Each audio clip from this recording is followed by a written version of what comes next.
like his idea, director's chairs. Yeah.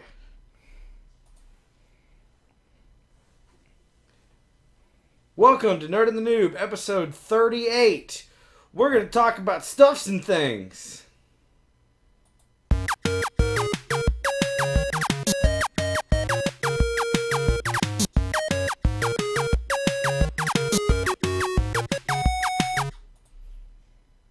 Hello, welcome to the show. Hello, welcome to the show. Is it just me or does this shirt look kind of orange on the camera? So you're Orange Spider-Man? Apparently. Welcome to the show. My name is Greg. I am your nerd. I am Michael. I'm your noob. I forget that on screen here I'm Michael and not Mango sometimes. And this is Nerd and the Noob. Welcome We are to off today. We are. We just had a giant meal. We grilled some steaks. And some corn. And some corn. We made a big giant salad with eggs and bacon and spinach and cucumbers and tomatoes. And lettuce. And lettuce and a little bit of carrot in there and some radish. And I had balsamic vinaigrette. He had ranch. Quit telling on me. Because he's so original. Potatoes. Potatoes. We had some potatoes. Yes. It was very good. And you didn't shut the door, by the way. Professional. There it goes. All right. But I think because he's got stuff to do, like he's got to work early. So we're going to get on into this. We're going to get into the long box. And it was a light week. It is definitely a light week. So we're going to do a long box full of lists today. We don't have a lot to scream about this week. Trying to think. Did I go see any movies? I have not seen anything. I did not go see anything. Did anything happen? Except for Jeff Johns retiring, but we talked about that last week, right? We talked about that ad nauseum. So we've got a couple of lists here in the long box. May not be long box material, but you know what? It's where they went. This one is titled The Top 10 Most Disastrous Summer Movie Flops. Most of which happen to be sci-fi, unfortunately. Yes. We decided we would go through and talk about some bad First movies. of all, we're going to say if we've even seen most of these. Yeah, that's true. Okay, so we've got seen it, not seen it. And also... Okay, wait, here we go. What about seen it, not seen it, regretted it? Yeah. So, seen it is seen it and good. Not seen it, obvious. And then regretted it is I watched it and I wish I hadn't. There you go. Alright. So, let's take a look at the list here. First one up. Surprise, surprise. Catwoman. Released in 2004. Estimated budget was $100 million. And it only grossed in the U.S. $40 million. Regretted it. Never saw it and never will. Definitely regretted it. The whole outfit was messed up. It was Halle Berry. I'm sorry. It's very hard to it's outplay hard to, Michelle Pfeiffer. It's very hard to out dominatrix her because hers was a full on leather pleather, I think something pleather. cat suit, and hers was chains and like a weird bra thing. She got Razzies for that. It says movie. here, it would have been swell if Tim Burton and Michelle Pfeiffer had made this movie like they had talked about doing sometime shortly after the release of Batman Returns. Instead, we got this monstrosity starring Halle Berry in laughably barely their leather get-ups that proved Hollywood still didn't quite get comic books and that nobody can stumble quite as far and hard as a recent Oscar winner. I won't say that got close to ruining her or ruining that point of her career. But, dear God, how did someone think that was going to be good? I hear you. It was not good. Apparently, there's a trailer here. Definitely did not like that. Next one up on our list is Battlefield Earth. Never seen it. Released in May of 2000, so this movie's getting up there. Estimated budget of $44 million, so respectable. Not that much. U.S. gross of $21 million. How sad is it that $44 million is not that much? Because they make movies for $200 now. That's true. Okay. I actually don't regret it. You've seen this one? I've seen it. Okay, I've seen it this one time all the way through. It is one of the weirdest things I've ever seen John Travolta do. It says John Travolta initially approached Quentin Tarantino to direct the big screen adaptation of the notorious sci-fi novel by, I think that said L. Ron Hubbard. L. Ron Hubbard, the founder of Scientology. We're sure right. Tarantino turned down the offer from his Pulp Fiction star within about 0.032 seconds of receiving it. A big, bloated, embarrassing mess, Battlefield Earth is now one of the industry's go-to metaphors when you want to describe a project no one should touch with a 10-foot pole. Even looked like a bigger disaster at the time because the production company, Franchise Pictures, claimed it cost $75 million, but when they were sued for fraud, it was revealed they had inflated the budget by over $30 million. That's a lot of inflation. Wow. That is... Yeah, no. It was super weird. I've seen him in some weird crap before. Mm-hmm. But overall, I mean, I've seen worse sci-fi movies. I don't know. Like I said, I've never seen it, but I never watched it because every time I saw a preview for it, Yeah. it was awful. It was straight up awful. Then we got next one up is Hudson Hawk. Release date May 24th, 1991. Estimated budget $65 million. U.S. gross $17.2 million. A personal pet project of producer and star Bruce Willis was this awkward, painfully unfunny caper comedy about a professional thief who's forced to pull off a series of daring art heists by various shadowy entities. Most notably the Cuckoo Bird husband and wife team of Darwin and Minerva Mayflower, or Richard E. Grant and Sandra Bernhard, heads of the Psychotic American Corporation. Never saw it. I've never seen it. However, I will say I've heard like cult followings for it. Sorry, I'm just reading the title of the next one. Gigli. Oh, is that what it's called? It's not Jiggly. It looks like Jiggly. The next one is Giggly. Or Giggly. Giggly. We need a shirt with that on it. Giggly. Giggly. Oh, God. Gigli. Made in 2003. Estimated budget was $75 million, and it grossed $6. Now, I'm sorry. That's got to be a big-ass flop. Ever seen it? No. Never seen it. Moving on. Next one was Speed Racer. I liked this one. I've seen it several times. Speed Racer, 2008. Estimated budget $120 million. U.S. gross $44 million.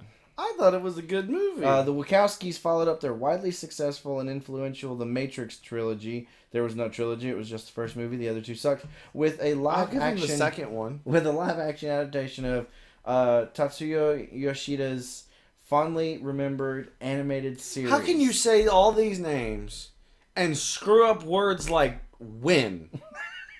I mean, seriously, you're like Toshiro Yoshida, and you say it right, and then you get to the next word is of, and you're like of fo. Ah, crap. How do you? Overall, I saw it. I loved it. I thought it was a good. I mean, it's not a great movie, but I saw it. I don't know. There was a lot to the movie that I really did enjoy. Right. Going through looking at some of these. Keep going. Go back up. The next one would be that one. Which is the only Jackie Chan movie I've never seen. Around the World in 80 Days. This is a Jackie Chan movie? Yeah.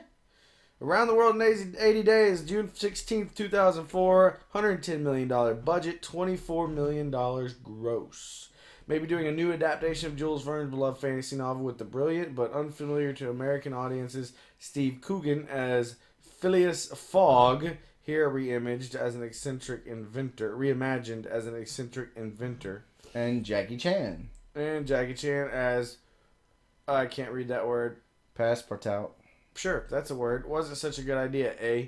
While the $110 million film eventually turned a profit on DVD, it only earned $30 million during its theatrical run. Not a very impressive turnout for what made for Arnold Schwarzenegger's final movie gig before beginning his term as the governor of California. Never seen it. I've never seen all of it. I've seen bits and pieces, but I've never seen all of it. And have you even heard of this one? Yes, I have. Wait, I know this one. This was good. I was okay. It wasn't good. Okay, you go for it. I've never seen it. Stealth. This one had Jessica Biel Jamie Foxx and Josh Lucas. And let me say, Jessica Biel, hot as always. Not the biggest fan of Jamie Foxx, but good movie. Released in 2005 with a budget of $135 million and a U.S. gross of $32 million. It had a cool premise, but I think it was trying to redo It was Top Gun. Top Gun with computers. Yeah. It was good. I liked it though. It was if Sony was going to shell out $135 million for an action movie about an AI-controlled military aircraft that would have been considered goofy even back in the 80s, they might have thought to shell out a little more to hire some actual movie stars to help them sell their big expensive hit or bit of summer movie silliness. As such, Josh Lucas, Jessica Biel, and Jamie Foxx, fresh off his Oscar win for Ray, didn't exactly conjure an audience for this loud, ridiculous crash and burn. It was good. I thought it was good, but then again, I have the hots for Jessica Biel. Yeah, well, you know, who doesn't? Yeah. Next up, Final Fantasy: The Spirits Within. I think I watched this. I've seen this. I liked it, but I liked it was a good computer animated when it was still not a big thing. It was right around the time that they released Quit with the Toe. Sorry. Right around the time they released episode 1. Right. I'm going to break that foot if you keep putting it in camera. It was a budget of $137 million, and how do you? Good Lord! Even in 2001, that's expensive for an animated feature. Grossed $32 million. Maybe one day movies based on video games will have the same quality and box office potential as movies based on comic books. For now, though, we get things like Final Fantasy, The Spirits Within, which managed to be even more incoherent than any of the installments of the video game. I mean, yes, it was very hard to follow, but still, it was alright. I'm trying to see if we've... Okay, so there's only a couple left in this list. Let's see. The next one is 13th Warrior with Die Hard and... Oh, I'm sorry. Release date, August 27th. 1999, $160 million budget, $32.7 million gross, with Die Hard and The Hunt for Red October director John McTiernan calling the shots.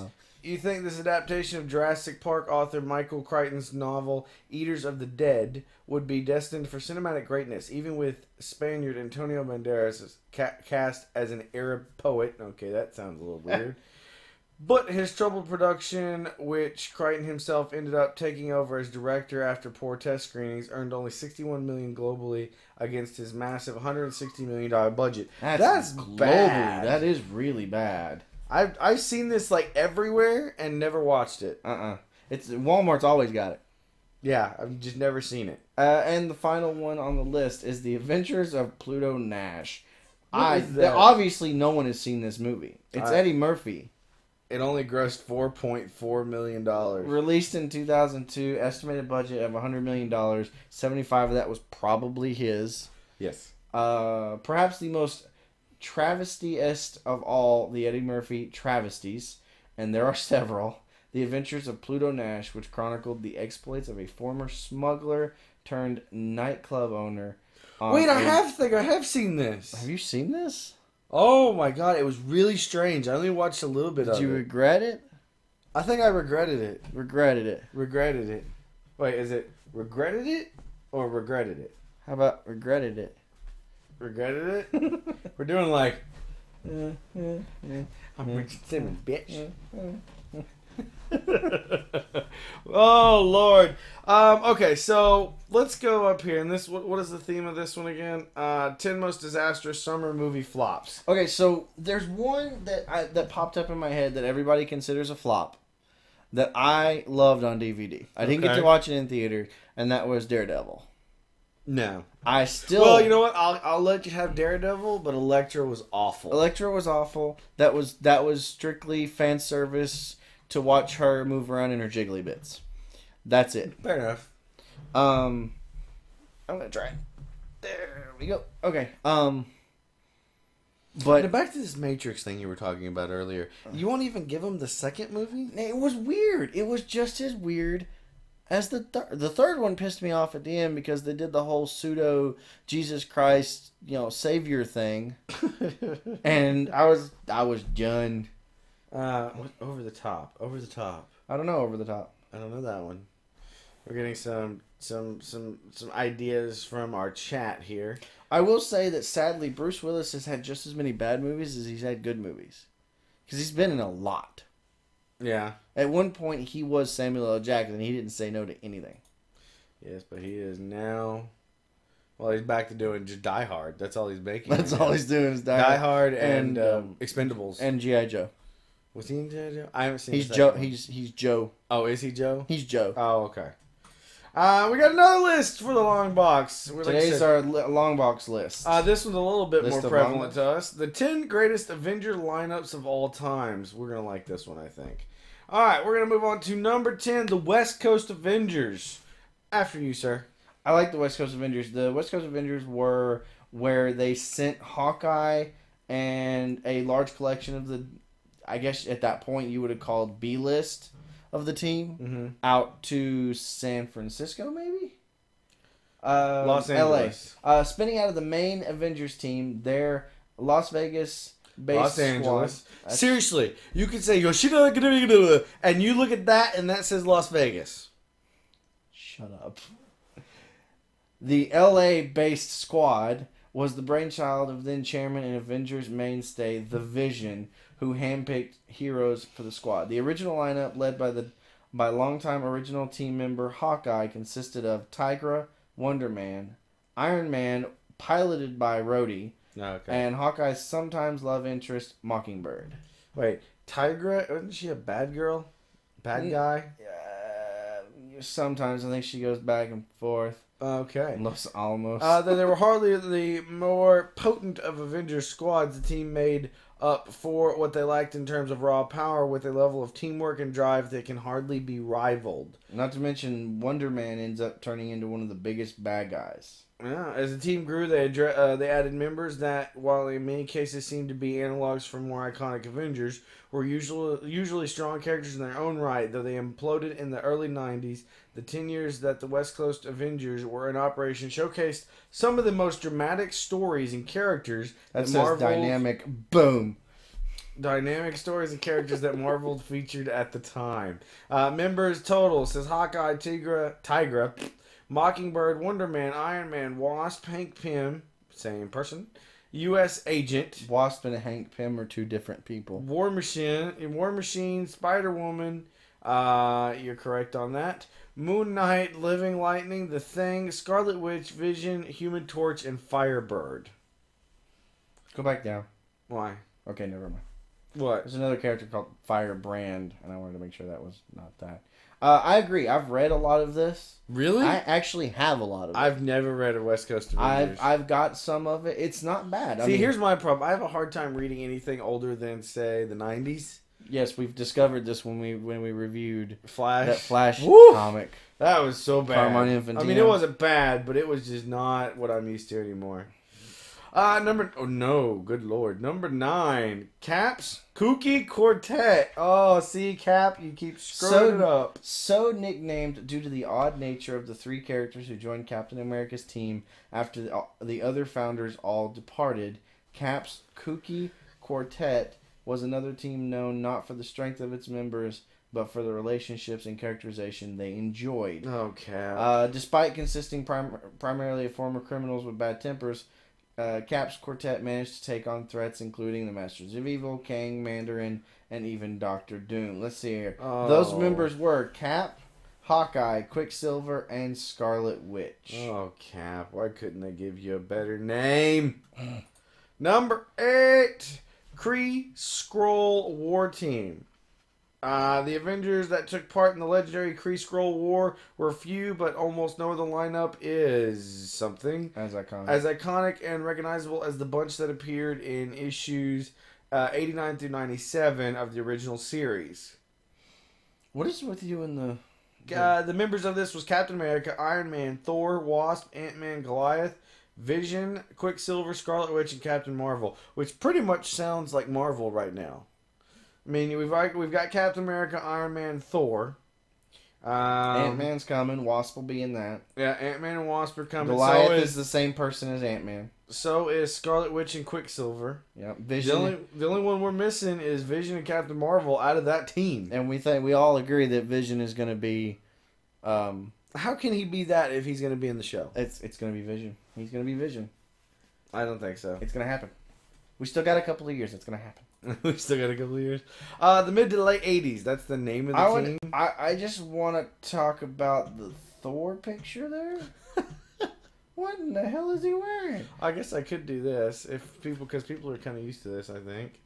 Sorry, we have a live chat, and I forget that our producer is not here, and he's on vacation today. Yeah, he's on vacation even today. though they featured a few duds among the lineup, Dr. Druid, I'm looking your way.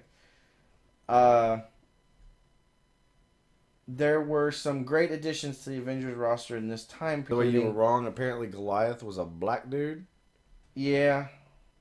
And Goliath is also a name that Ant-Man took at one point. Okay. I think there were two of them. Let's see. There were some great additions to the Avengers roster in this time period, including energy-wielding Monica Rambeau. All right, She-Hulk and Namor the Submariner. Submariner's been around for a long time. Plus the return of characters like Black Knight and Hercules. So I want to talk about the Black Knight character because you see the sword he's carrying, that black sword. He can't kill with it. Okay. If it tastes blood, it starts taking like the good out of him, or like eating away at his soul. Okay. And it'll eventually turn him evil. Somebody else ended up with that sword, didn't they? Yeah, I don't remember who. I read it in the book, but I can't remember who. And then, She-Hulk has always been a cool character. Where did she even come from? Anybody know? She-Hulk? That's Bruce Banner's cousin, I think. Really? I think so. I'm guessing that she was trying to figure out what happened to him and ended up doing the same thing. I have no clue. Uh-huh. I really don't. The members of this that's right. Blood transfusion. She was dying, so Bruce gave her a blood transfusion and it turned her into She-Hulk. The members of the mid to late 80s was Captain America, Black Knight, Captain Marvel, Hercules, Wasp, Namor, She-Hulk, Thor, and Dr. Druid. Which is the balding man over there in the corner. Wow, that was bad. Number 6. This one I liked. I want to read this series, and I've never got to it. It's Young Avengers. They may not technically be an official branch of the Avengers, but the group of teens known as the Young Avengers have starred in some of the best loved, best received, and most exciting comics of the last decade. You want to try it? Consisting primarily of young heroes with at first tangentially connections to longtime Avengers over time. As their membership grew and their secrets were revealed, the connections to Avengers history became much stronger. Featuring the long-thought dead twin children of the Vision and Scarlet Witch, the daughter of Ant-Man, and a young pre-villainous Kang the Conqueror. That's why I would want to read this, because I've read about... I actually, wikied that one day and just, read all about Kang. The team filled a void left in the wake of the dissolution of the classic Avengers. In their short run, they faced off against the Skrulls and the Kree, Kang himself, and even their mentors in the original team. In the current Marvel Now era, a new team of Young Avengers was formed featuring both old members, Hulkling, Wiccan, and Kate Bishop, which are... well, exactly what they say. A Hulk child. Wiccan is... Scarlet Witch's kid. Yeah, and Kate Bishop is a young Hawkeye. And new ones, Kid Loki, Miss America Chavez, and Novar. I'm sorry. How can your name be Miss America Chavez? I get it. I got it. It just, that really sounds... although I want to see Kid Loki. Yeah, Kid Loki would be neat. Members of this include Patriot, Hulking, Hawkeye, Stature, Iron Lad, Vision, Wiccan, Speed, Novar, Miss America, and Loki. Patriot is pretty cool. I like Patriot. I love his costume. Is that the Kang? No, I don't actually know which one the kid number 5 apparently is wait, hang on. We got an answer here. Hulkling is son of Captain Marvel and a Skrull princess. Ooh. Thank you, Agamemnon. Thank you. The founders, the very first Avengers lineup, might be higher on this list if not for 2 factors. For one thing, this lineup only lasted 2 issues, with Hank Pym switching from Ant-Man to Giant Man by issue 2, and the Hulk departing entirely at the end of that same issue. The other factor is the team's almost utter lack of teamwork. Even in their first outing, when they were accidentally brought together by teenager Rick Jones to combat Thor's evil brother Loki, the Avengers weren't exactly a get-along gang. Feelings of inadequacy and mistrust among the team members were only exacerbated by the creepy illusionist, the Space Phantom, who sowed dissent against the Hulk in the team's second outing. Members of this were Thor, Iron Man, Wasp, Ant-Man, and Hulk. So issue 3 they find Cap, or issue 2 they find Cap. That's right. I remember that. The Patriot is the grandson of Black Captain America, Isaiah Bradley. I didn't know there was a Black Captain America. I did not either. Number 4 is the New Avengers, with a lineup based on the principle of showcasing all of Marvel's money makers alongside some more, let's just call them dark horse candidates. The New Avengers, launched in the wake of the seminal Avengers Disassembled storyline, introduced some Marvel mainstays to the Avengers who had long avoided membership among Earth's mightiest heroes. I actually started reading the New Avengers. I actually liked it because I liked the Avengers Disassembled thing, the whole thing with Tony and Cap going back and forth. In addition to Captain America and Iron Man, the team included now long-term members such as Luke Cage, Spider-Woman, and perhaps most shockingly, Spider-Man and Wolverine. Love Wolverine on the Avengers. I like Luke Cage. He may be one of my favorites. I do like Luke Cage. He's a really good character. The roster now includes even more characters. Don't be yawning. Overall, the members thus far include Cap, Iron Man, Luke Cage, Spider-Man, Spider-Woman, Wolverine, Echo, Ronan, who is actually Hawkeye, Doctor Strange, Iron Fist, Daredevil, Thing, Mockingbird, Miss Marvel, and We Sentry. should read an Iron Fist, like the origin story of him. Okay. I think we should put that on a note. Somebody note that for us. Noted. Or go find a really good Iron Fist issue to read. Next up is the Korvac Saga team. We just talked about this the other day. Throughout the 70s, the lineup of Avengers fluctuated around a core group of members coalescing in the crew. Big word. Featured in a now legendary story, the Korvac Saga. Though most of the decade featured a small group of Avengers, I said it right the first time, often joined by one or two guest stars, all those erstwhile members came together in the wake of the being known as Korvac's Ascension. In addition to showcasing some of Jack Kirby's last Avengers art and the introduction of the long-running Beast/Wonder Man Best Buds Club, the Avengers stories of this era also introduced such long-running subplots as the Hank Pym, Ultron/Vision/Wonder Man family tree. Wow. And of course, the all-important Korvac Saga, which was truly the highlight of the run. And that includes members... I'm yawning. Captain America, Iron Man, Thor, Wasp, Yellow Jacket. Again, that's Giant Man, whatever you want to call him. Beast, Wonder Man, Hawkeye, Whizzer, Scarlet Witch, Hellcat, Moondragon, gotta be a 70s character, Black Widow, Miss Marvel, Mantis, and Falcon. If I ever become a superhero, you should totally call me Moondragon. I'll call you Moonbeam Rainbow Sunshine. Number 2, Captain America joining the team. Apparently this is issue 3? In the 4th issue. In the 4th issue, the Avengers would see one of the most popular or important and iconic events, not only in their own history, but in the history of Marvel Comics. The discovery of the frozen body of World War II legend Captain America floating in the ocean. Because that kind of thing possible. And that team would include Captain America, Thor, Iron Man, Giant Man, and Wasp. Which, why they didn't pick that team for the movies, I never understand. Money characters right now. Number 1! Heroes Return. In the wake of the critical failure known as Heroes Reborn, in which some of the day's highest profile creators attempted to re-envision Marvel's most iconic characters, something incredible had to happen to reinvigorate the Avengers franchise, which suffered from one of the most maligned titles of the Reborn line. Yeah, the Heroes Reborn is featured in the Marvel The Untold Storybook. Mm-hmm. And it even talks about how much of an unmitigated disaster it became. I have a couple of the Cap issues. Oh, nice. The members of that are Captain America, movie. Thor, movie. Iron Man, movie. Scarlet Witch, Movie. coming to a movie. Vision. Gonna have his own. You think so? Hawkeye. Been in the movie. Justice. Don't know. Firestar. Yes, I know. Warbird. Carol Danvers, who is now Captain Marvel. Okay. Giant Man. Wasp. Movie. Triathlon's a cool character. Triathlon and Silverclaw. Yeah. I think if I had to pick one, just if I could put my own together.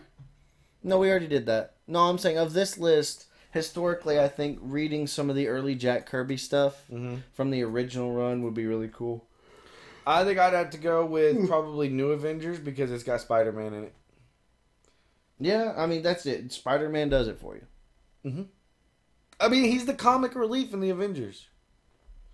If Iron Man's not around, it's Spider-Man. You gotta have a guy with the name Man on the end of it.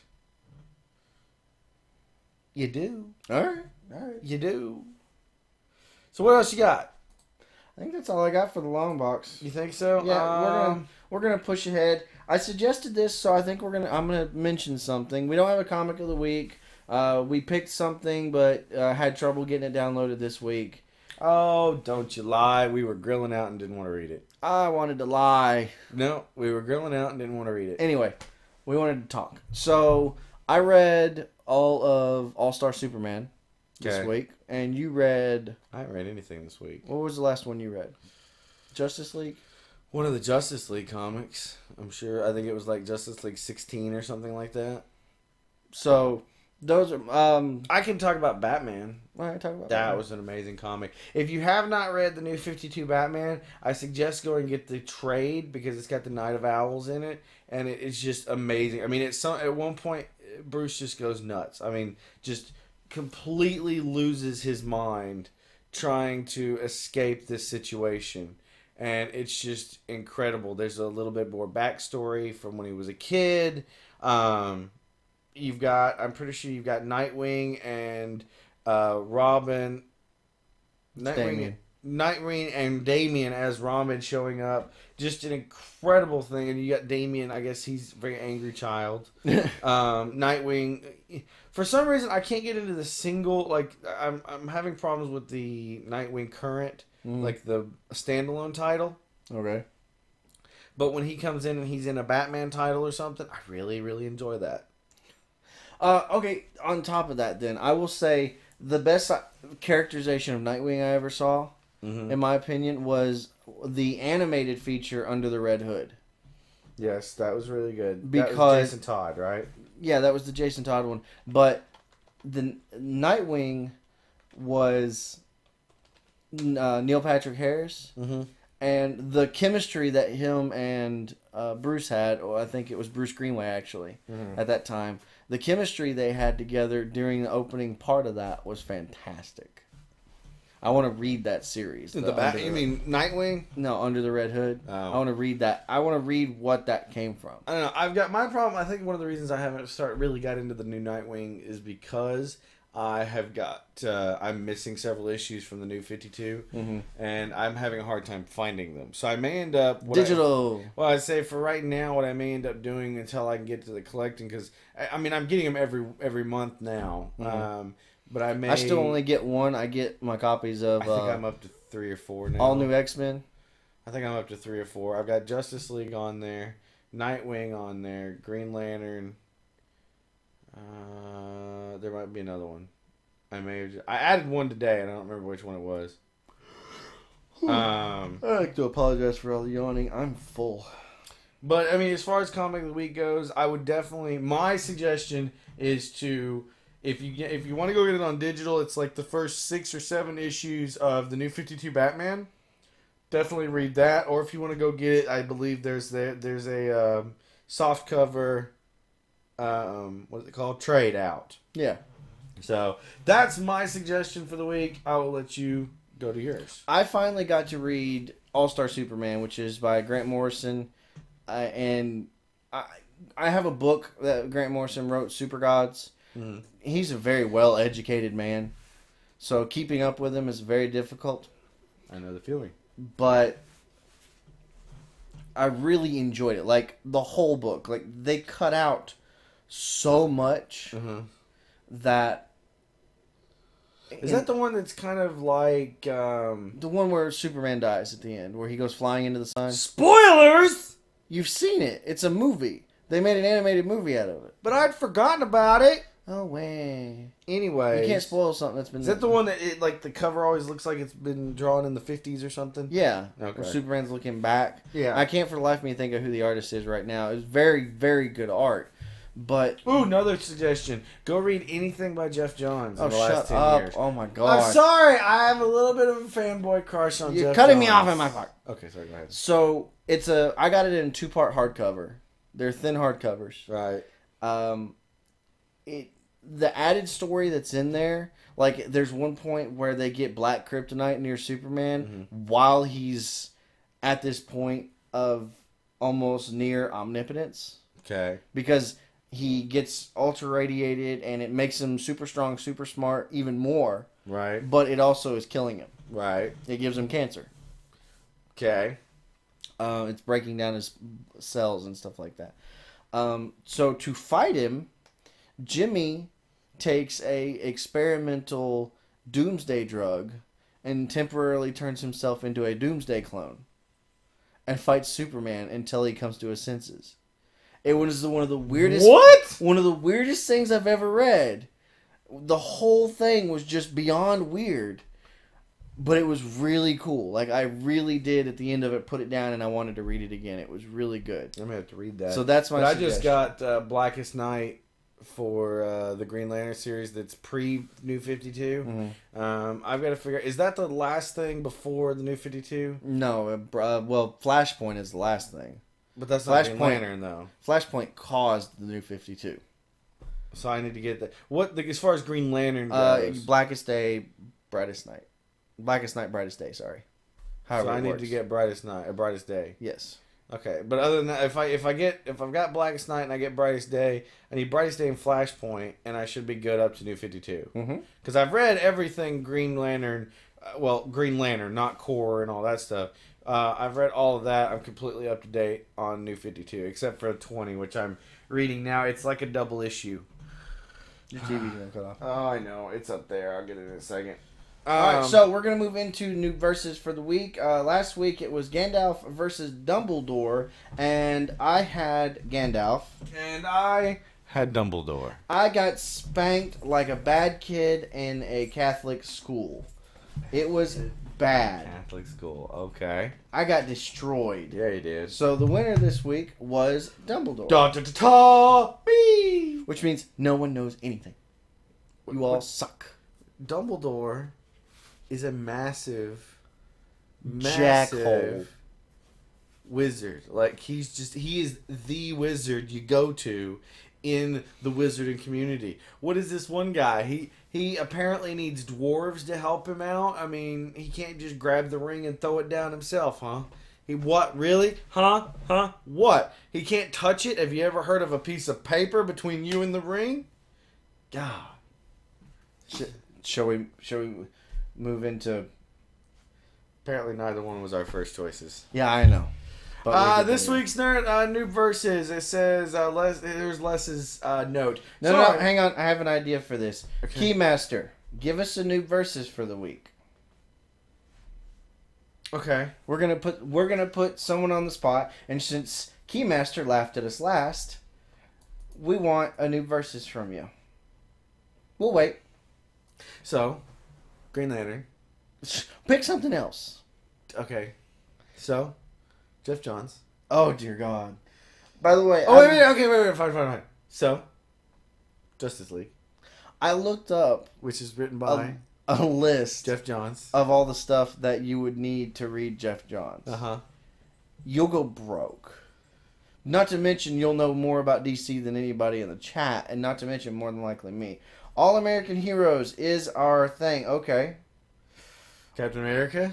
That's your All American Hero? Okay. That's the only one I can think of. No, I'll go Luke Cage. He's an American hero. All American. He is an American hero. I'm assuming that's what we're going with here.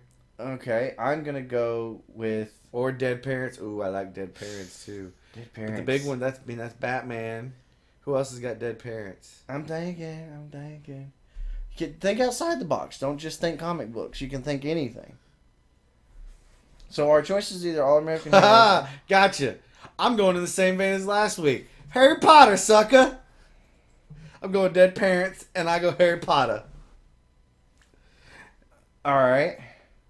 Go ahead. Go back. Dead parents? I dare you. There's no way he stands a chance. Not against Harry Potter. I'm thinking. You got nothing. I got nothing. I'm thinking. Give me a minute. I have to have a discussion with Keymaster here. Ah! Luke Skywalker. His parents aren't dead. Only one is.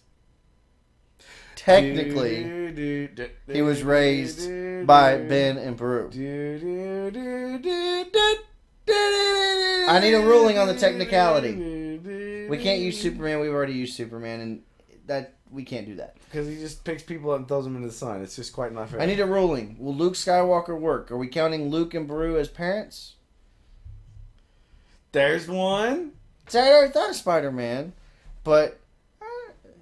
So you're admitting Spider-Man can't beat Harry Potter? I don't know. And Superman wouldn't work anyway, Agamemnon, because he is... He's weak against magic. So that would be a bad choice anyway. Oh. I'm going to take Luke. Harry Potter versus Luke Skywalker. Okay, I got so this. the Force versus magic. Oh, I like it. Okay. And this is random as all hell. Yes, it is. This is straight up. What? All right, so I say Harry Potter wins because, let's see. He essentially has to willingly kill himself or allow himself to be killed to defeat the bad guy. Yes, but if you strike Luke down, he'll become more powerful than you could ever possibly imagine. That would be the Emperor. Try again. Luke loses a hand pretty quickly in those movies.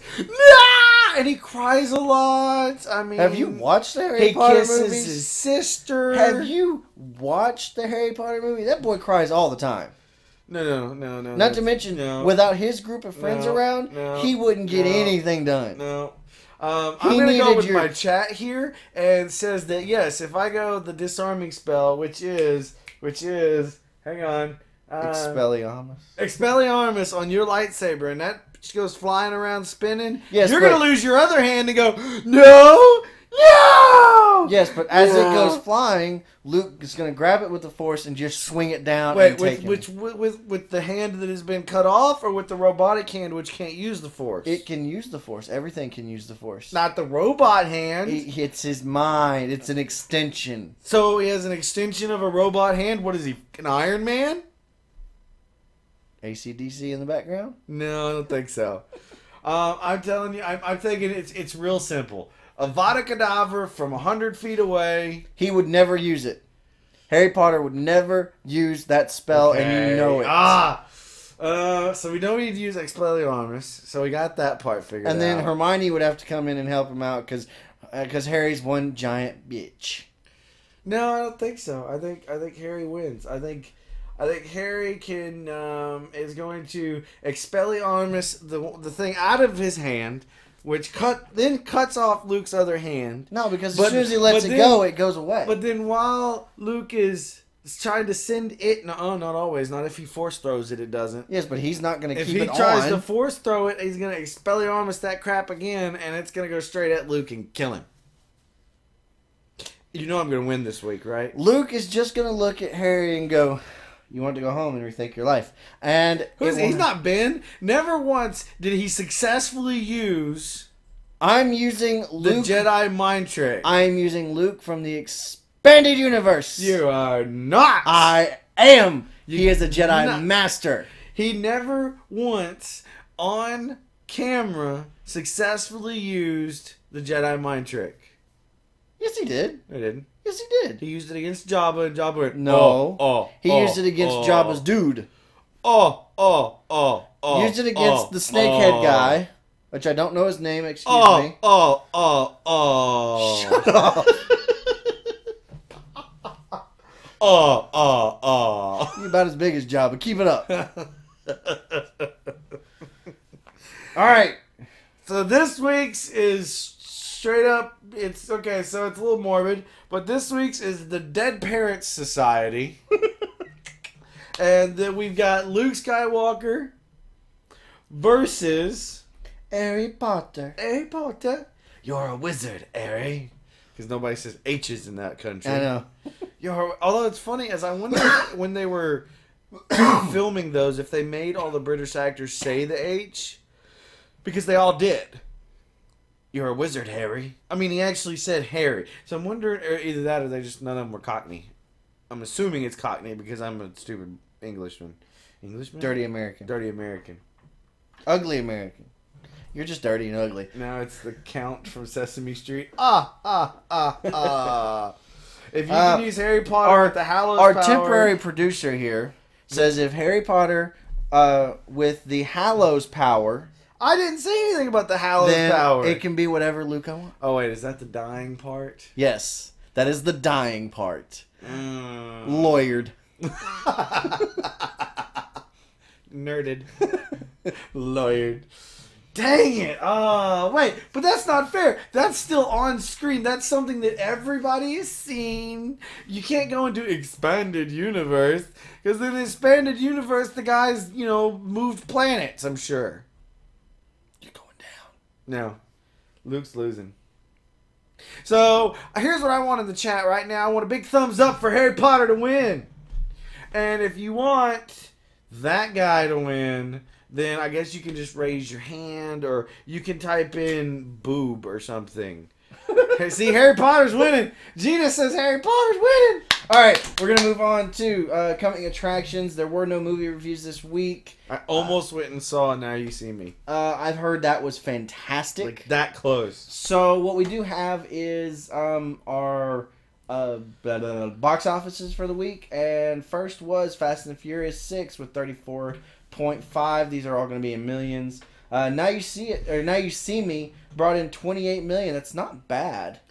No. After Earth brought in 27, considered to be a flop. I saw something today that said it was bad. Like really? So slow. Uh-huh. People were mad. Ooh. I rhyme. Epic got 16.4 million, and Star Trek Into Darkness got 16.4 million as well. That's amazing. It's been out, 3 weeks now? 2 or 3 weeks now. And it's still on the list. Although, how Fast and Furious is beating one of the best movies of the summer is beyond me. Oh, I know! Because apparently Fast and Furious is a superhero movie. We're going to move on and get out of that. Going into the short box, starting with our gaming news this week. Lego Marvel Heroes to have over 100 characters. Holy shenanigans. This kind of goes along with our list thing here. Apparently. Human Torch and Venom confirmed for Lego Marvel Superheroes. Can I just say, if somebody can find the Lego Venom, I want him for the shelf. That is a task for everyone. You want a Lego I Venom. want the Lego Venom for the shelf. Okay, so is this the movie? I don't know. I think this is the movie that they're doing. It says Lego Marvel Superheroes offers an original storyline in which Nick Fury calls upon Iron Man, the Hulk, Thor, Spider-Man, Wolverine, and other heroes spanning the Marvel Universe to save Earth from such threats as the vengeance of Loki, the hunger of Galactus, and the hunger of Galactus, Devourer of Worlds. In Lego Marvel Superheroes, players will unlock more than game. 100 characters from across the Marvel Universe, including fan favorites like Spider-Man, Iron Man, Wolverine. I kid you not, I almost said Wolverine. Wolverine, Captain America, the Hulk, Thor, Black Widow, Hawkeye, Deadpool, Loki, and Galactus. That sounds We should probably continue giving them those, yeah. Getting there. Hands raised if you're going to play this game. I I have a 6-year-old. I have a reason. I've never played the Lego games. Dude, the Lego games are hard. No, I lied. I did try playing the, Agamemnon may have found me. The Lego games are hard, but they are good. I played the Harry Potter one, didn't like it. Ha! Somebody's... Oh, it's... I can't buy... Hang on. I want this. Lego Superheroes. I'm going to go to... Would you just save the page and come back to it? Okay, fine. Sorry. I want that. It's 13 pounds, dude. What's 13 pounds in I have no idea. American money? That's awesome. Cannot Someone wait do the for this conversion. game. 13 pounds in American money. You mean dollars? Could be cents. The next thing up, this is all you because you did the last one, so I'll let you have this one as well. I guess just to stick their nose in it, PlayStation 4 won't require to be always connected. Is the PS4 console... That's what that says. Is the PS4 console is designed... The PS4 console is designed to be connected in a permanent way. Or is the PS4 console designed to be connected in a permanent way? What I'm asking is it will... Whoever wrote this sucks. Apparently what we're hearing is apparently it won't have to be connected to the internet all the time. And we're going to move on because that article's... That was horrible. We're not even going to share that article. No. That one was weird. Yep. Marvel news, moving on. Guardians land a new person? Glenn Close. What? No. That's what it said. I'm sorry. Every time I see the name, it's okay. Guardians of the Galaxy gets a leader for the Nova Corps, and it's Glenn effing Close. I mean, she's got the head to pull off the helmet, but how does that work? Woman got some 5-head going these days. Glenn Close has been cast in Marvel's Guardian of the Galaxy as the head of the Nova Corps. Isn't Nova the head of the Nova Corps? No, they're all Novas. See, I don't understand that. So Nova's not Nova. No, Nova is Nova. He's our Nova for our area. What are they, like Green Lanterns? It's kind of a Green Lantern Corps thing. But he's a kid, like... Not always. He is a kid now, but in the past he was either a teenager or an adult. I'm so confused about the Nova Corps. We were discussing the film's casting at the weekend, and at that point, Hugh Laurie, Ken Watanabe, and Alan Rickman were all under consideration for a particular role. I'd expect, in fact, that it was this one. John C. Reilly, if he signs on, will get to share scenes with Close as another member of the Corps. In the comics, the head of the Corps was Nova Prime. While the name might stick in the movie, a lot of the details will have changed. She's an excellent actress. Deadline is assuming that Close will be playing it tough, and that's certainly something she's done well before, but I wouldn't be entirely sure just yet. Close was last on the big screen with Albert Nobbs, which was something of a passion project. Guardians is likely to be a rather lighter gig, both in terms of emotional commitment and shooting days, but I'm still pleased that Marvel made this match. See, here's my thing. I know nothing about Nova Corps. The only experience I have with Nova is the kid Nova from the Ultimate Spider-Man, which he's hilarious. I'm okay with this, but let's move on. We're gonna go through this today. Next up is Karen Gillian from Doctor Who to join Guardians of the Galaxy. Really? Wait, which one is this? Karen Gillian. Let me look and see who it is first. She's so hot. She is pretty. She is. Her brain. My brain is totally fried on who she is. She's has starred as Doctor Who's companion for several seasons on the hit BBC show. She has been. The movie is in casting mode. Let's see. Does it mention who she's going to play? Like character name? It does not. It just mentions that she has been cast as the female lead villain. You see her as a bad guy? I see her naked. Really? I'd like to see her naked. Are you kidding me right now? Nope. The details for Gillian's role were not revealed, although it is known she will play the film's lead villain female. The Scottish actress played companion Amy Pond. There it is, Miss Pond, in Doctor Who's fifth.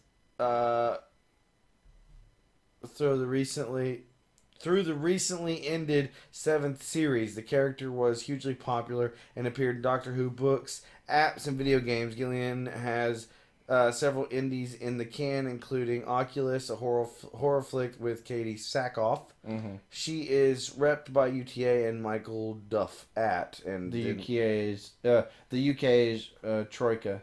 She's very hot. Okay, well, I would like to see her with no clothes on. You're killing me. I'm just saying, if I'm being honest with myself. You're killing me today. Now, here you go. I'll let you have this one because you've told me this before. Emma Stone seemingly confirms huge The Amazing Spider-Man 2 spoiler. While talking to SFX, the actress would seem to confirm a massive spoiler pertaining to her character, Gwen Stacy. I'm sure most of you know what that would be, but just in case, we'll keep the reveal after the jump. Here we go. Spoiler! Spoiler! Spoiler. Okay. Okay, so what the heck? They said to click on for more. No, just scroll down. That's it right there. You might remember a while back when we brought you some exclusive info from the set of blah, blah, blah. Okay, so I'm not going to go into this article, but it would appear she is confirming, and I've seen this outfit in some set pictures. She is confirming that Gwen Stacy is indeed going to die. See, I'm not going to hold to that because this says right here, disregard the quotes below as they are actually 9 months old. Digital Spy posted them as new. I still think she's going to die. Reason, and we didn't recognize them. I still think she's going to die. Okay, moving on to the next story then. Moving on! That was not there when we started it. Travis loved to play Taskmaster in S.H.I.E.L.D. Who is Travis Love? Big old guy. That is a big man. The Walking Dead actor will reportedly star in the pilot episode of Joss Whedon and Marvel's Agents of S.H.I.E.L.D. as Tony Masters. Those of you who are comic book fans may realize that that's the real name of none other than the villainous Taskmaster. Read on for details. Well, you don't have to. I will say, if any of you watch the Ultimate Spider-Man cartoon, he's been featured in it. Like that character was. I only saw one season. Good character. That's all Netflix had was one season. Taskmaster, he is a very good, strong character. He's a B-lister because he doesn't have superpowers, but he can anticipate everybody up to and including Captain America. Well, that's like the DC's version is Huntsman. No, I know who you're talking about. Sportsmaster. Thank you. All right, moving on into movie news. Arnold confirms, oh dear God. I'm glad you read this one. Since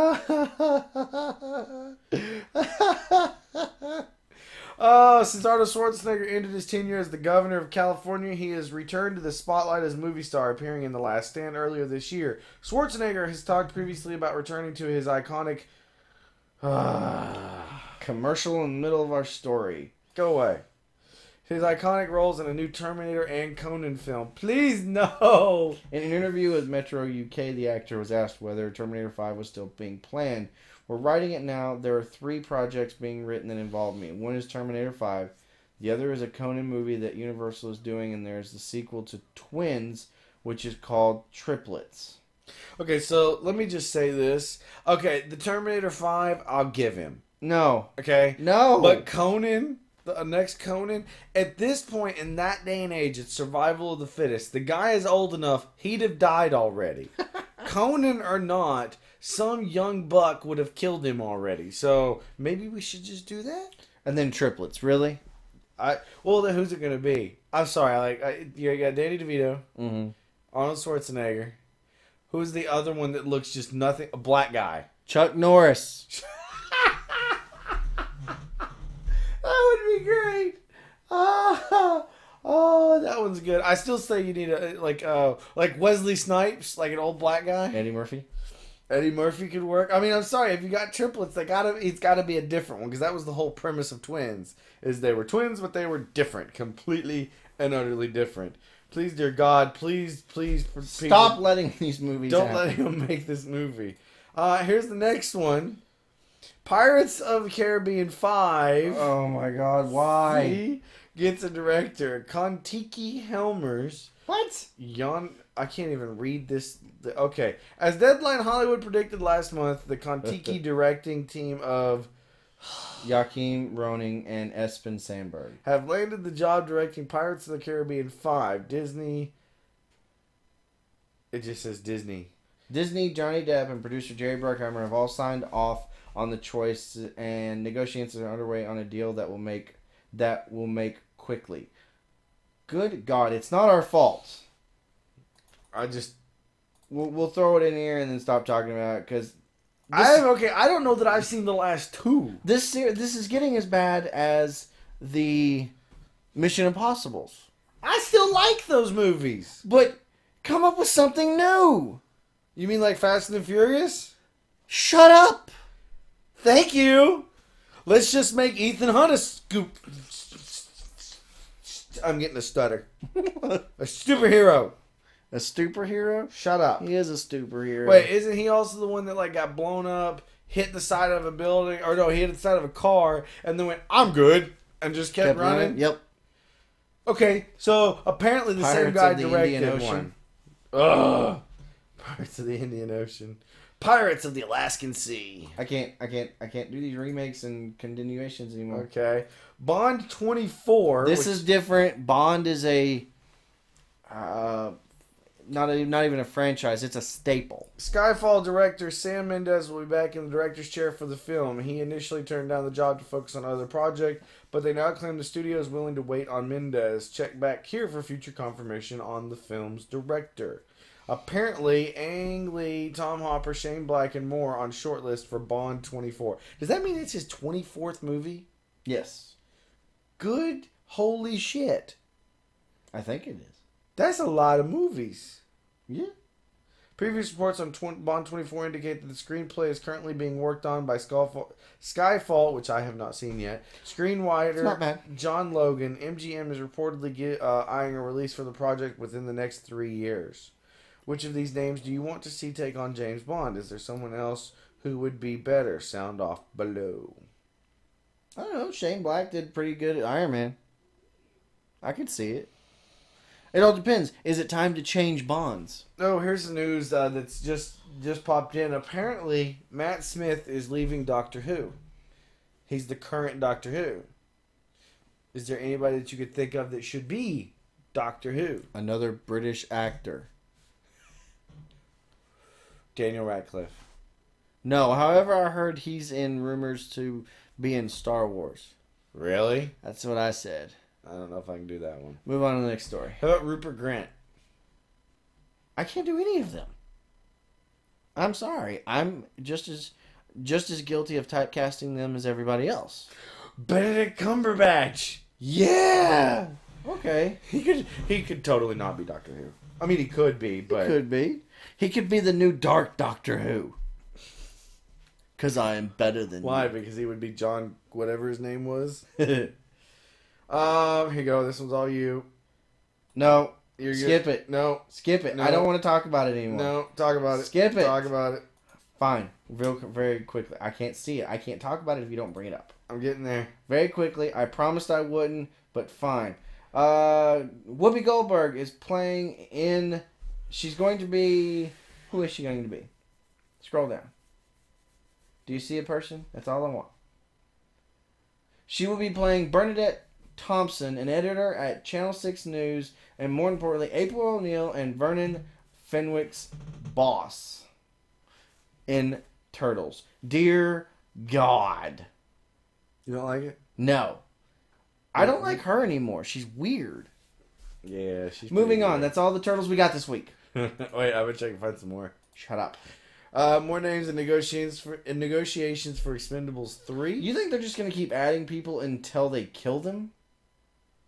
Well, I mean, look at you got the X-Men movie. I mean, it's the same thing going on. Deadline is reporting that Lionsgate CEO John Feltheimer mentioned this morning that actors Jackie Chan, Wesley Snipes, Nicolas Cage, and Mila Jovovich are all in advanced negotiations to appear in the upcoming Expendables 3. Chan, Snipes, and Cage have been on Sylvester Stallone's radar for the film for some time, as rumors of their casting have been floating around for a few months. Stallone has also spoken previously about wanting a young Sigourney Weaver for the film. Could that be the role Jovovich is up for? Check back here for confirmation. She's nowhere near a young Sigourney Weaver.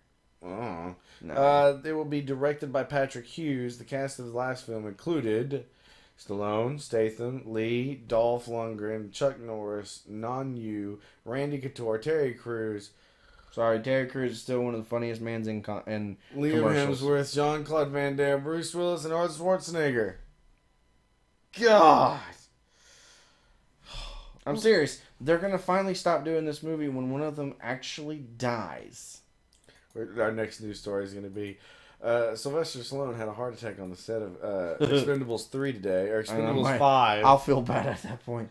Real quick one. Will Smith says he thinks 3 Men in Black movies is enough for him. Can you see anybody else being Jay, or would you just scrap it and start over?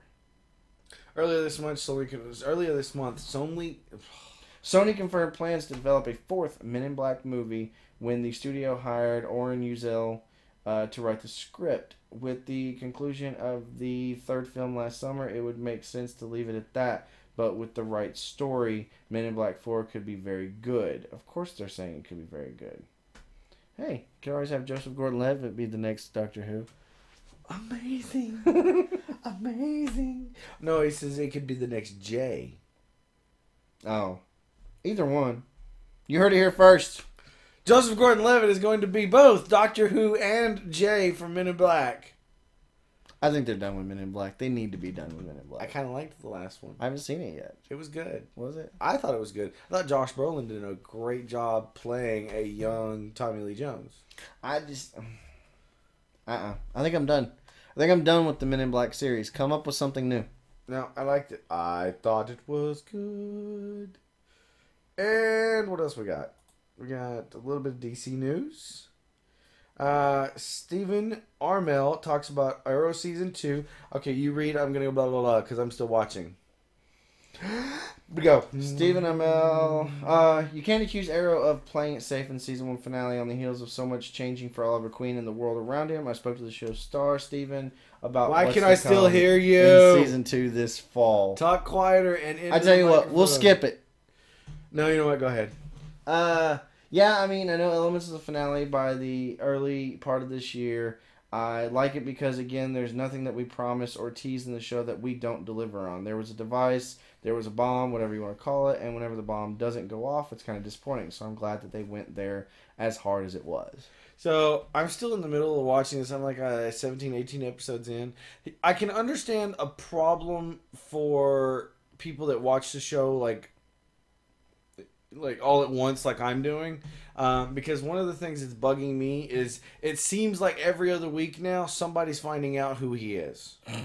It's like so and so knows, so and so knows, so and so knows. I hate him. Now I'm gonna do this. Now I'm gonna do this. Oh, so now this person knows. Oh, I'm like, really? It's supposed to be a secret identity. All right, moving on. Wait, is there any more to this? Good Lord, guys, we're going to let you read this article. It is quite long because I'm going to read it later. Because I haven't read it yet. But there you go. It is now in the chat. Next thing we got at Booster Gold. You know about Booster, don't you? Yes, I do. Booster Gold is as far as I know, he was a janitor or a high school coach or something like that stole some equipment and a time device. Right. And came back to our time to create a character for himself and become rich and famous. He has since become one of the most beloved DC characters. It's been more than a year since Sci-Fi touted a live-action Booster Gold series as part of its development slate, and during that time we've heard little about the planned DC Comics adaptation. However, the project still lives. Responding to a question last night on Twitter, Arrow executive producer Andrew Krinsberg revealed the script is going to Sci-Fi next week. Of course, something similar was said in July and November, so there's probably little reason for fans to get their hopes up. Still, it appears as if the project remains in active development. Ordered by the cable channel in November 2011, the pilot is produced by Krinsberg and Berlanti, part of the team behind the CW's breakout drama, Arrow. I would love to see Booster Gold. I don't know enough about it. Created by Dan Jurgen, Booster Gold debuted in 1986 as a failed sports star from the 25th century who, with the help of a security robot named Skeets, stole a Legion flight ring, Brainiac 5's force field belt, and Rip Hunter's time machine, and traveled to our time to become a superhero. Initially interested only in fame and wealth, Booster evolved over the years, becoming a member of the Justice League, where his friendship with Blue Beetle became a fan favorite pairing, and in more recent years a central player in DC events. He's lost an arm. I think he almost died at the death of Superman. Really? Yeah, because he was one of the first people to find Doomsday, and Doomsday just grabbed him by the head and just chucked him. That's probably not a good thing. I was gonna post this link, but it was messing up on me. Bam. Next up, we've got possible Justice League DC Universe tie-in. Apparently, this is the one that says spoiler all over it. Mm-hmm. Has the huge DC Universe reference in Man of Steel been found? Brazilian pop culture specialists have possibly revealed a huge Easter egg that will tie Man of Steel and Justice League together. Hit the jump to check it out. There you go. Now, we as fans have been on our knees praying for a successful Superman movie. Remember Returns? For quite some time. Anyways, it seems as though we finally have the movie we can all call our own. For months, people have asked the question, will Men of Steel have a reference to another DC character? The answer is yes. Yes, he will. In one scene of the film, Zod destroys a satellite orbiting the Earth, and this satellite seems inscribed logo of Wayne Enterprises, which obviously puts Batman and Superman in the same reality. So how do you guys feel about it? Yes! Yep. I cannot wait for Joseph Gordon-Levitt to play Batman. I'm going to slap you with the top of my hat. I'm just a little, wait for it, giggly. You can't mix your stuff and How I Met Your Mother stuff. Yes, I can. I know someone that will argue. No one said I can't. Because I am legend dairy. I'm going to kill you later. Amazing art. This is one you found. This is we're gonna stick this in the chat box thing. Yeah, I wanted this featured. The art from this woman is really, really good, and I think we should. I've always had a question about this kind of stuff, though. What? It's representations of other people's work. I don't understand how she gets how she can make money. Yeah, how it's not copyrighted, because isn't Captain America, the image of Captain America, copyright? No, because thousands of people draw him with permission from Marvel. She doesn't claim she created the character. All she's doing is her version of the character. I don't know. One of these days I'll have to figure out how that actually works. But these do look incredible. Like, I'm thinking about ordering the Deadpool one right here. We need 2 new ones right here. Because that looks incredible. You want to throw one up, let everybody see? No, because that's a very pain in the butt.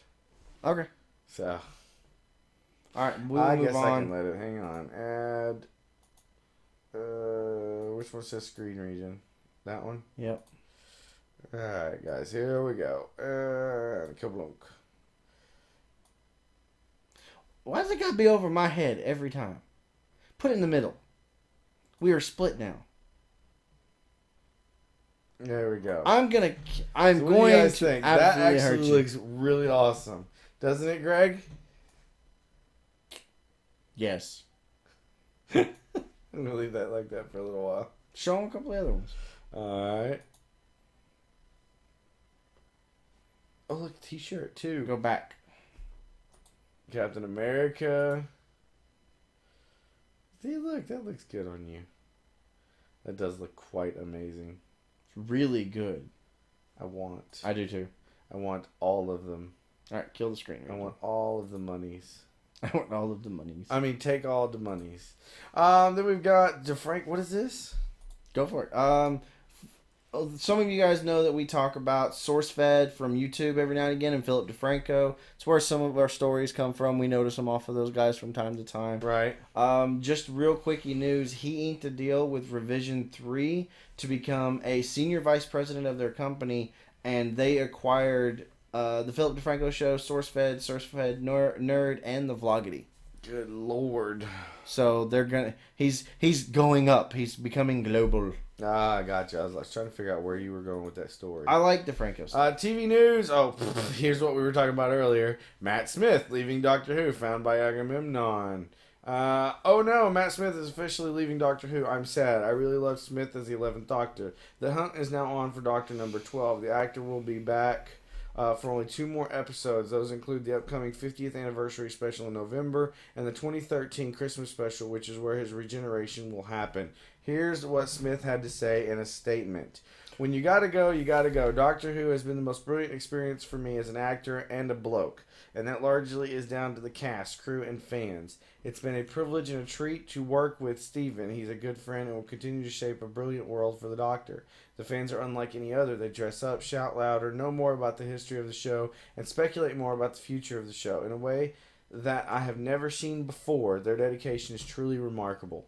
I'm incredibly grateful to all the cast and crew who work tirelessly every day to realize all the elements of the show and deliver Doctor Who to the audience. Many of them have become good friends, and I'm incredibly proud of what we have achieved over the last 4 years. Thank you so much for supporting my incarnation of the Time Lord, number 11, who I might add is not done yet. I'm back for the 50th and the Christmas. It's been an honor to play this part, to follow the legacy of brilliant actors, and helm the TARDIS for a spell with the Ginger, the Nose, and the Impossible One.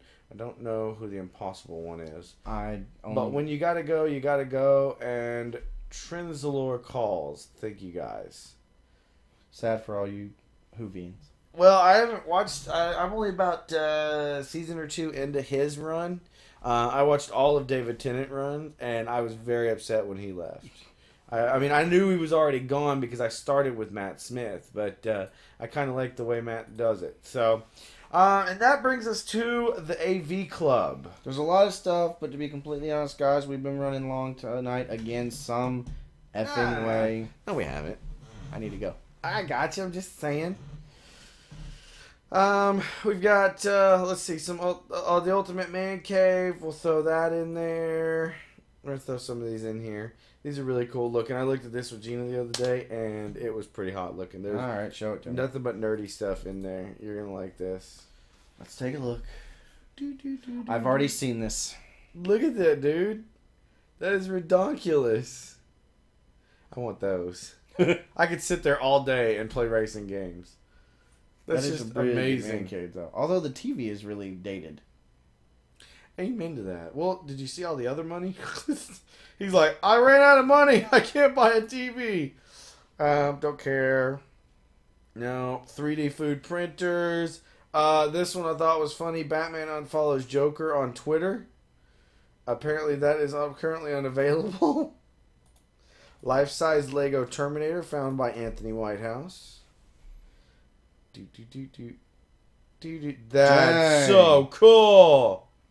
Holy crap. That's a Lego thing? Have you not seen the giant, like, X-Wing? No, now I have to click that and look. X-Wing, life-size X-Wing. Oh my god. There's no way that's real. Oh my god, it's real. Holy, I want it. Whose money do I have to give? Wait, scroll back up. Look at Yoda in the back. New York, I love. Dudes. Y'all gotta see this crap. Control C. Control V. Bam. Oh my god, the thing is giant size. Wait, did you just say, oh god? Oh god, eh. Oh god.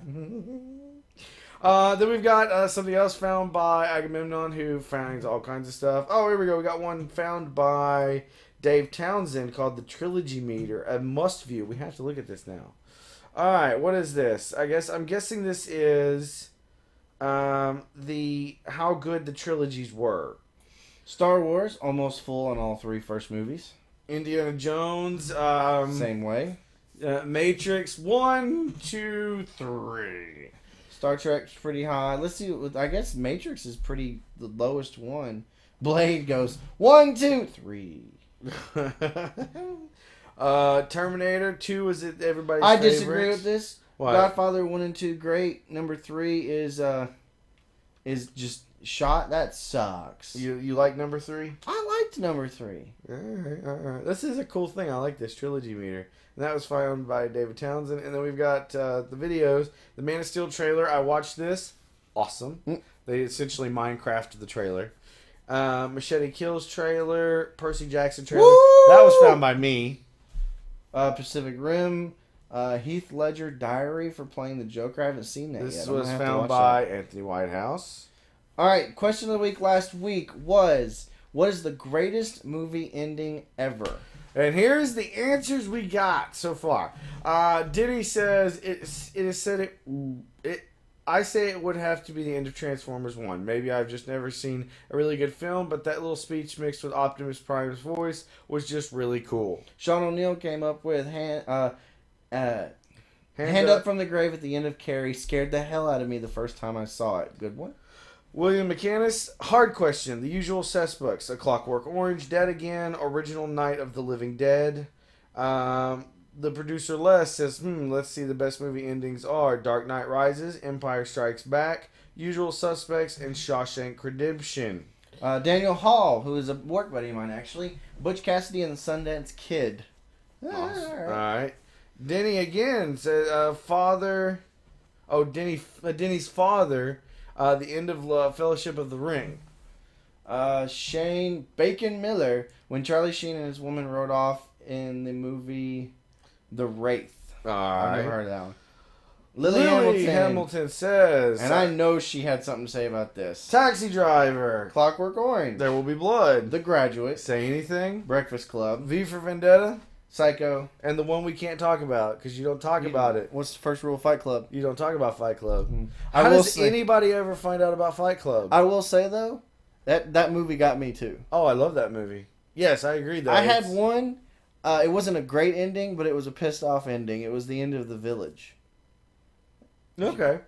Ideas for the question of the week this week are, we've got two of them, so we're going to pick one. The first one is all the superhero TV shows. Who do you want to see on the little screen? Okay. And you're going to become a super villain. Oh, what's your name and what's your power? We're going with the super villain this week. Is totally the question. Goodbye to all of that mess right there. So, question week. You are going to become a super villain. What is your name and what is your power? Do you have a power? Are you more Lex Luthor and Joker? Or are you more General Zod and what is my Sinestro? What is your power? I'm going to go with the name and the power Manipulation. You want to be called Manipulation? Something along that line. Ha ha ha! Manipulation! I can't be called Dr. Evil. That's true. I don't know the want name, to be but I would want called- mind manipulation. I just want to be called... You want to be called The Doctor. So you can walk into a Not room like and go, Doctor Who. You can walk in and go, the doctor is in. Yes. It's kind of a mix. It's kind of like a Doctor Strange thing. But instead of just purely mystical, it's kind of a telekinesis power. But instead of like being able to move things and yada yada yada, what I would do is, the reason I'm the Doctor is because with my, essentially force powers, I could cut you like I'm using a scalpel, but I'm not using one. Like it's just air. I could shape air as into a scalpel and just start cutting at you. All right, fine. I am the Doctor! Now, I could go with one I've created before. Sorry, your name could be the Brain Nazi. I could go with a bad guy I've created before. Okay. His name is Jacket. And he has armor embedded into his skin that he mentally puts on. And then he's also a mass murdering psychotic villain. So he's extremist, but a bad guy. Really strong.